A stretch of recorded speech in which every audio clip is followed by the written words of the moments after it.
So the big question is this: what is life like on tour when you're playing professional golf? Sometimes it's good and sometimes it's tough. That's the question, and this is the podcast that's going to give you the answer. Welcome to Tales of the Tour on Stock Shot Secrets. All right, we're back for tour life in the Stock Shot Secrets podcast. Thank you guys so much for coming. I have my beloved wife, Lesley, joining me as we are reminiscing for ourselves, for you guys, because I think the stories are pretty funny. Yeah. We got some good ones coming up, and for our kids, right? Yeah. Good for our kids to see. Yeah. How you doing today? Good. All right, so now when we're talking about our story, right, we're going through we're kind of basically first year, right?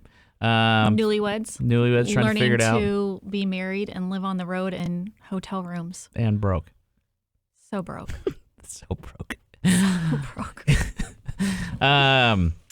broke. So now we've just gone down. We were at Newport Beach, hanging right? with Eddie Mac. Nan. With Nan and Eddie Mac.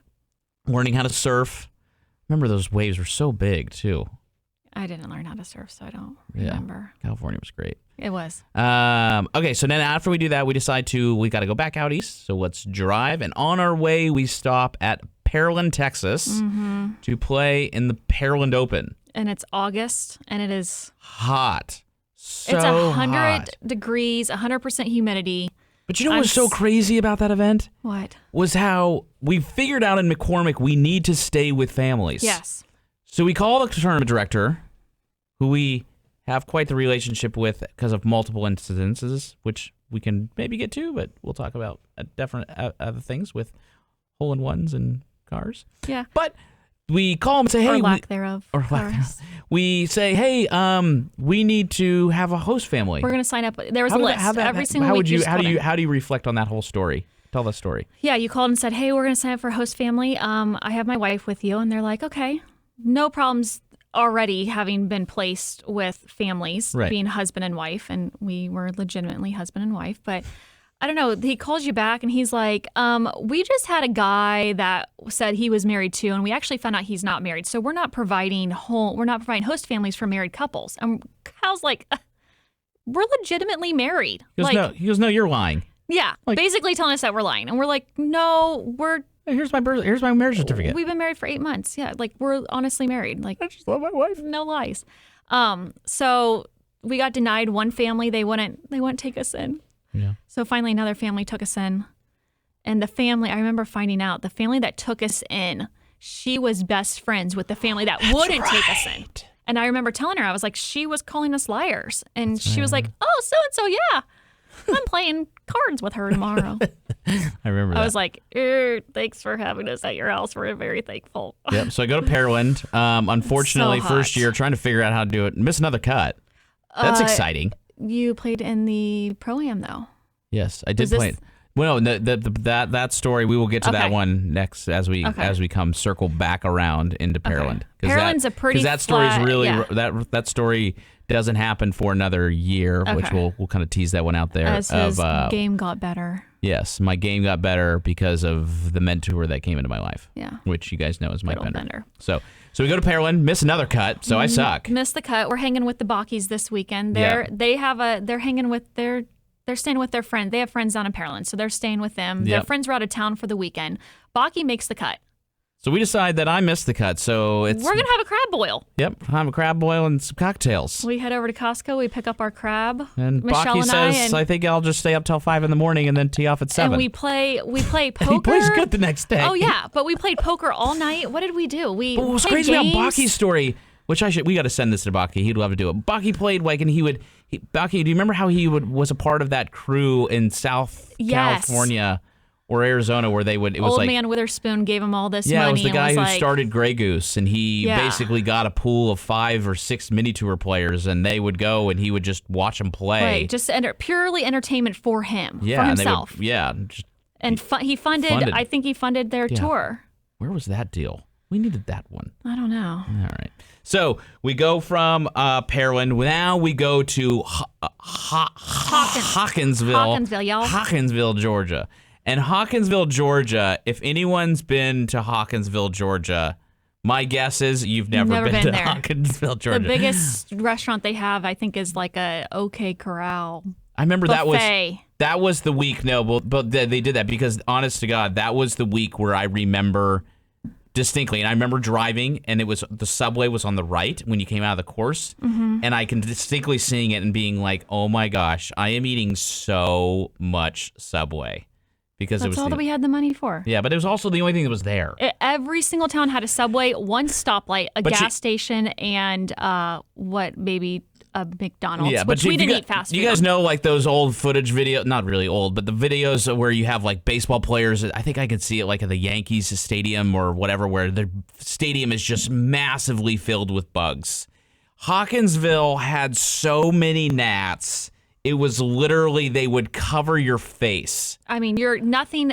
We were told. Barf. I mean, it was so bad. We were told there was Skin So Soft. Everyone was like, no, you got to get Skin So Soft. It's like this type of lotion. Yeah. Avon Skin So Soft. But don't use the stuff with the date. Yeah, that did not work. Everyone's like, no, dryer sheets work. Literally. So what would happen if you guys are seeing this, like on the video, if you guys are watching, you'd have your hat, and this is no joke. I had my hat, and then I would take the dryer sheet on the bill of the hat, and I would fold it down like this, and this is how I'd walk. Then I was actually wearing a visor, so I put it down the bowl of my visor. Then I had it where I had them wrapped around my head and around, and then it was like it's Hopkinsville, Georgia, so gross. In like the summer, so it's like 110 degrees. But you have to, they're so crawling on your skin. I had to wear like long sleeves and jackets. And they're everywhere. So you're beating sweat with massive gnats all over your face. Mm-hmm. And it's really, really hard. And I remember seeing, I'm not going to say names, but it was this year where there's an instructor right now, and he was on the PGA Tour. And he was a guy who I'd a lot like looked up to looking at his golf swing. And I was like, man, that guy's swing is so good. And my instructor, when I was living in Columbus, we were always looking at his swing. Mm-hmm. And I remember seeing, but he was known to being like a range rat, meaning like the dude just hit balls but had no idea how to play. And I remember seeing, and I was hitting next to him on the range hitting balls. In and Hopkinsville? Hopkinsville, y'all. And I'm like, this dude's swing is like poetry in motion. It's so good. And I'm like, man, this guy's great. How am I ever going to beat him? And I remember Is that when you started really studying like the swing and like? I think I was always pretty obsessed with videoing, right? Like I videoed a lot. I videoed in college. I videoed and I remember being in high school, and I had my swing coach in high school, and I meant to show him this video. I was like, so what do you see? And he's like, everything looks good to me. And I was like, man, that's not going to work out for me. Like, I need more. Yeah, I need Why? more. Why? Yeah, give me the why. Right? So I had been pretty obsessed with it forever. But I'm hitting balls next to this guy, and his swing's so good, and we're hitting on and then I go to the putting green, and he goes to the 10th tee. If you remember the 10th tee, it was like that little dog leg left. This was 2 holes before the toupee grass. My mind literally was going to the story of the toupee grass, and I'm like 1, 2, 3. Yeah. So, but he sits on the 10th tee, and he makes these practice swings. I'm like, oh, this is gonna be so good. I want to know and who he this hits person this. is. You'll have to tell me later. Just blows it 70 yards right, and I'm like, oh, this is why he's playing in the Hooters Tour right now. He just doesn't know how to play. Right.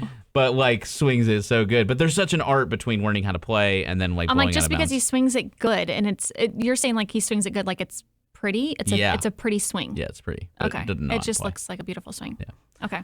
So back to Hopkinsville, our family that we stayed with. We stayed with this family every year. And they had a beautiful home. It's so weird. We were in these small towns, and they had these huge, massive homes. Yeah, massive. It was crazy. He had this beautiful brick colonial home. I will never forget how it was just gorgeous. And then next to his property, he had this pole barn, which was like his party barn. Yeah, and it was a party barn. It was a party barn. I mean, inside and dude would it had smoke like crazy meats and it had like a full industrial kitchen. What did he do? I don't know, something. Something in Hopkinsville. But we would sit on the front porch and have our coffee in the morning. I love that little front porch. I remember we got rained out a couple of times at that tournament. Yeah. The last time we played there. But the houses were always so great and so nice. Some of them were. This one we didn't really actually stay inside the host some of them house. Smelled we were like cats and parrots, but parrots talking in the middle of the night or weird stuff. But this one we were staying in like their guest house, and it was like, oh my gosh, we are living the high life. Right. Not really, but yeah. So Hopkinsville and those gnats. Yeah, the gnats are brutal. There's just I did nothing play you good can at do. that. I did play good at that course though. Okay. I played good that week. I think I actually have a picture of the Hooters. So you had the Hooters Tour bus, and on the bus was the leaderboard, Mm-hmm. and they had each guy's name on a magnet, so they would place the guys up there playing. And I think you shot pretty low there. I have a picture. Oh, you were in. I have the newspaper article. Oh yeah. They also so during the Hooters Tour events, you had you had your pro-ams on Wednesday, but then they also have like little clinics here and there for kids. So I think you were doing a clinic. Yeah. And you're on the front page of like the Hawkins Times, whatever. Hawkinsville Time. Yeah. Right. I have that article I think at though home. too, like not I know my strengths and know my weaknesses, and I think that why Hawkinsville for me I played good there was like every college event I ever won, the weather was always pissing rain or snowing or whatever, and I being not braggadocious, but like I'm very mental. Yeah, here I am. Let me tell you right now. But being Everybody, let me tell you how good at golf I am. But being very mentally resilient in the fact that like when it's pouring down rain, I'm like, it's pouring down rain. If there's 100 players in the field, it's now a field of 12. Like I could mentally fight through all that stuff. And same with cold weather. In the Hawkinsville, I was just like, I was embracing the struggle. So I was but I mean, God, it was so bad. I mean, you guys think this is bad. Whatever you're thinking, it was 12 times worse. But at this time, I'm now learning to become a caddy. I don't know. I never any time in my caddy career did I know like what club to hand you, what your distances were. Yeah. I didn't read putts. So, but I'm understanding like, I should probably, now's the time I hand him his putter. Okay, now's the time I grab the pin. And to the point, I guess it's a good time to kind of parlay that in the fact that many of you guys are probably thinking like, how does Kyle, who's spending $3,000 a week, have his wife caddying, which is great, but like doesn't really help, right? So for Wes, when she was caddying, she's learning how to do this stuff, but Lesley knew me really well, and if I became like your mental coach without knowing any mental stuff. Yeah. So, and I would be like, sweetheart, like, what should I do here? And she goes, I don't know, just don't be a PAB. And I'm like, what's a PAB? And she goes, or she said, just do as Jen Dressel does, right? Yeah. Just play your natural instinct. Just do what you. Just stop being a sissy. Like, man up and like, let's go. And I'm like, yes, ma'am. Whatever you say, ma'am. Right. Yeah. So she's. Was this when we started? No, McCormick. We started Say by the Bell trivia. Oh yeah. So that was a huge thing. He was really good at golf, but his mental side, Yeah. he just could not get his head out of his buns. Were you working with Stoll Kays at the time, or were you? Yeah, working... I had not worked with. I had not started. I had not been introduced to my team. My team had not been formated yet. So I am I am literally out in the abyss by myself. Yeah. Trying to navigate. I have no swing coach, no short game coach, no mental coach. Like, I'm just trying to piecemeal this thing together. Yeah. Down the road, I learned a lot from Pia and Lynn of helping you on the course. But this is still, I'm still learning stuff. This is the week, though, in Hopkinsville, where the CNN ticker, where I start to be enlightened to how bad my self-talk is. Because, and it's also where I realize I hit, not bragging again, but I hit it really, really good. Like, my irons were really good. Driver, really good. Like, probably one of the best ball strikers out there. But my short game sucked. Okay, so let's talk about the whole... Oh, my gosh. Every time he would have to chip, my knees were... It was at Hopkinsville. It was. My knees would be shaking. I mean, Hopkinsville is where I feel like it started. So I never really played golf in the South. So in the South, like, if you guys haven't played down there, there's this Bermuda grass. And when it grows into you, it is like going through, like, just super resistant, right? Like you're going into like wired grass, right? And if you don't know how to like utilize the club and the bounce and all this stuff, you literally pull it up. It's like a toupee. Right, you toupee the grass. It's literally you can like pull it up and lay it back down. It's so wild. when you lean the handle, I was doing what many of you guys do, like and those who live in the Midwest, where it's like, okay, let me just put the ball back in the stance, lean the handle, and drag the handle right through it, right? Like that's a good way to suck in the South. So I'm having to figure out how to... Because of the grass. Because of the grass. Georgia. Was that... What was the grass? That was Bermuda grass. Not Georgia. Georgia. Hey guys, I hope you are enjoying this episode of the Stock Shot Secrets podcast. If you are enjoying it, be sure to like this episode. Be sure to subscribe so you can always see when they're coming out. And most importantly, if you would be so kind to be able to share this podcast with other passionate golfers who are trying to get better and build stock shots because it grows through you sharing it. Thank you so much for tuning in. And now back to Stock Shot Secrets. So that was the week where it was so grainy and it was so Bermuda that anytime I missed the green. I see the shot. And I would do it, and I would hit it, and I make a practice swing, toupee. And Leslie's sitting there, and this was after we did it on the third hole. She goes, sweetheart, literally. You're killing me. You're killing me, Smalls. Like, above your head, it's like it's a CNN ticker that says, like, I suck. Don't flub this. Don't flub this. Is flub the right? Yeah. Don't flub. Don't flub. Go, babes. I know. Right? And I'm learning at this time. Yeah, and I've invested. And I'm flubbing chips everywhere. I'm still playing good, but it's like I shot 67 and I flubbed 2 chips. But you are a great putter. It was your chipping, and your mental and your chipping. And are you a better chipper now? Are you a chipper? I chip all right, but who's a good chipper at TGR? Mitch is the best. I was going to say Mitch. Dude's I think short more, game is I've second heard. to none, and he gives me chipping lessons. That Mitch. But I had to reinvent it, right? And we'll get down to that story later on. But now you needed Mitch when you were playing. Yeah, I know. Now it's way better. That's where I can just every single time you had a chip, I was like, well, there goes that. Yeah. So now after we do, we've gone to Hopkinsville. But I would never say that. Except for after the round. Well, I'd be like, I love you. Don't be so stupid. Such great advice from your caddy. Yeah. But that's how he had to hear it.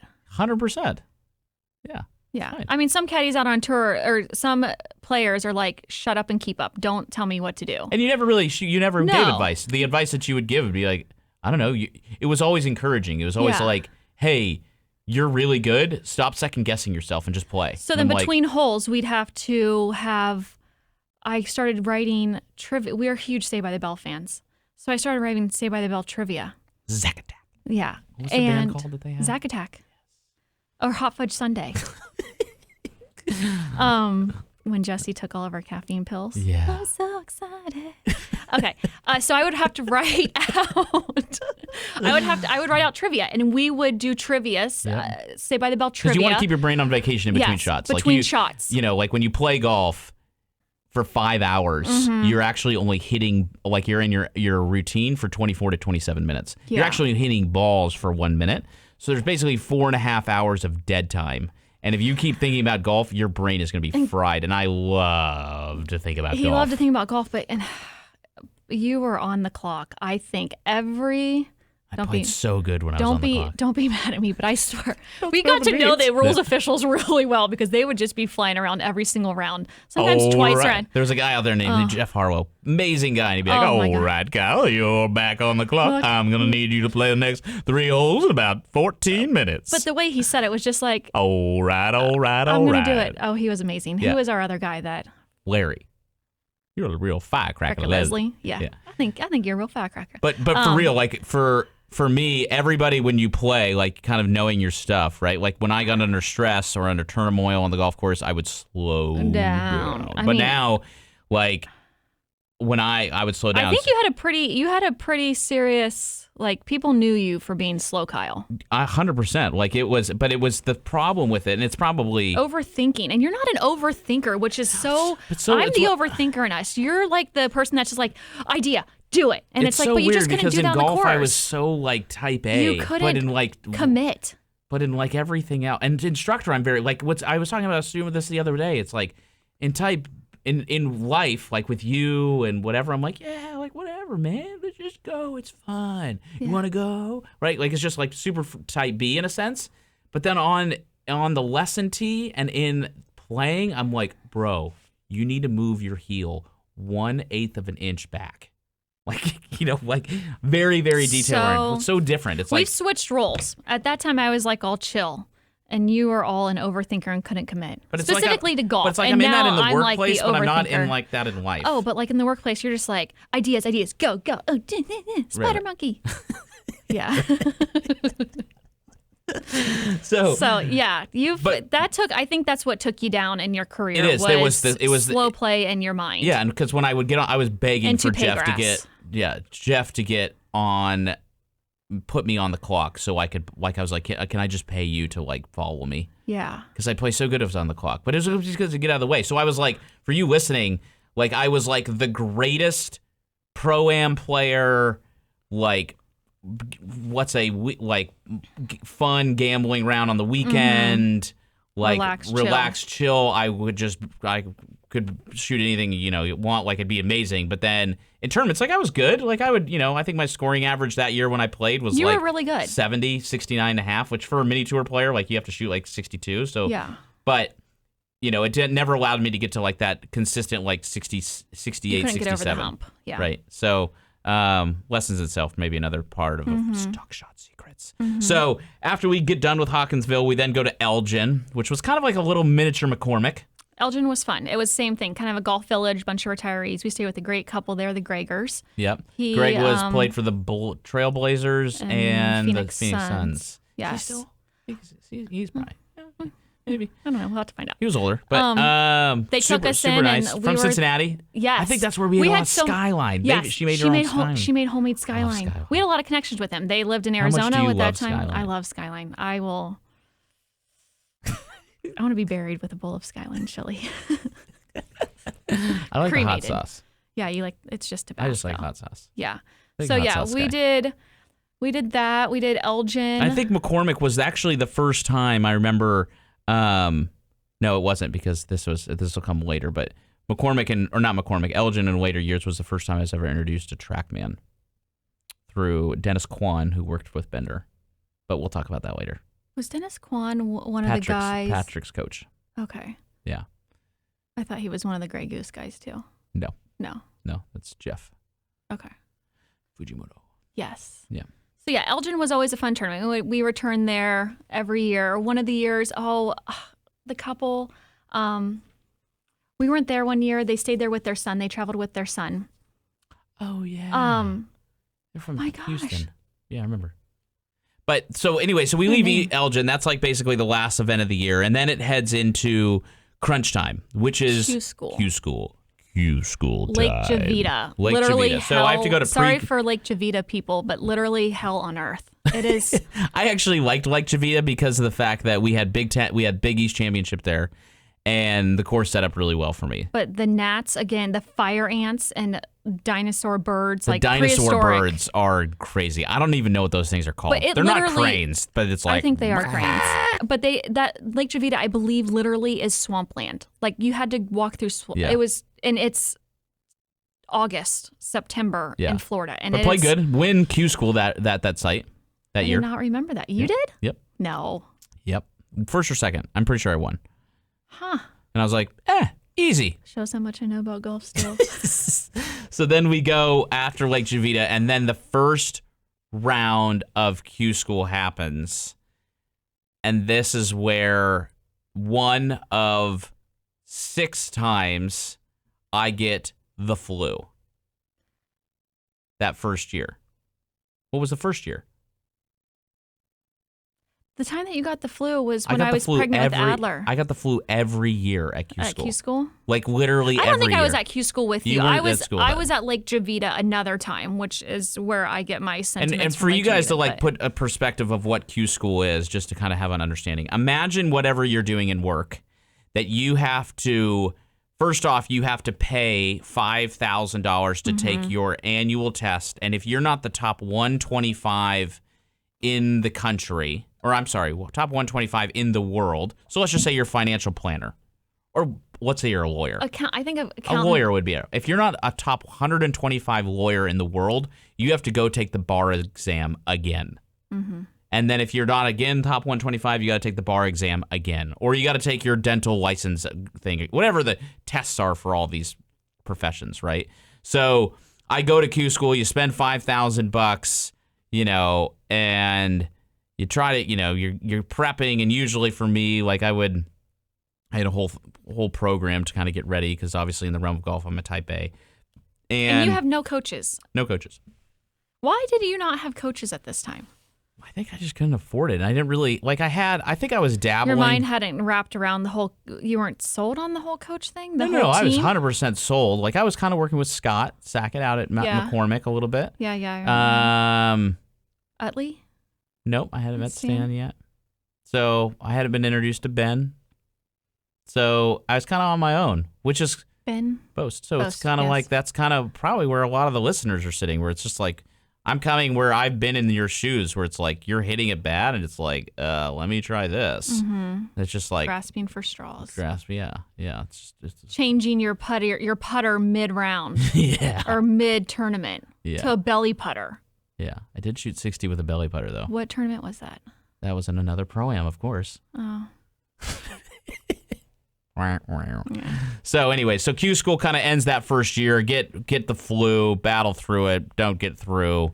And then we head back to Arizona. We head back to Arizona. And we're now living life back in Arizona. Right. So first year, married, you've had a career change from culinary chef, making amazing deals or amazing meals for celebrities to now caddying in Natville in 110 degrees with sleeves on.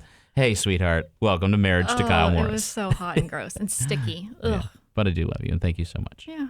All right, so we will be back for another episode of To Life. Thank you so much for tuning in to Stock Shot Secrets. If you like it, be sure to like this episode and subscribe to the episode so you can see when they come out, and be able to share it with any friends who you think would like to hear this fun, loving episode between some banter of husband and wife, as I am obsessed with my wife. All right, they know.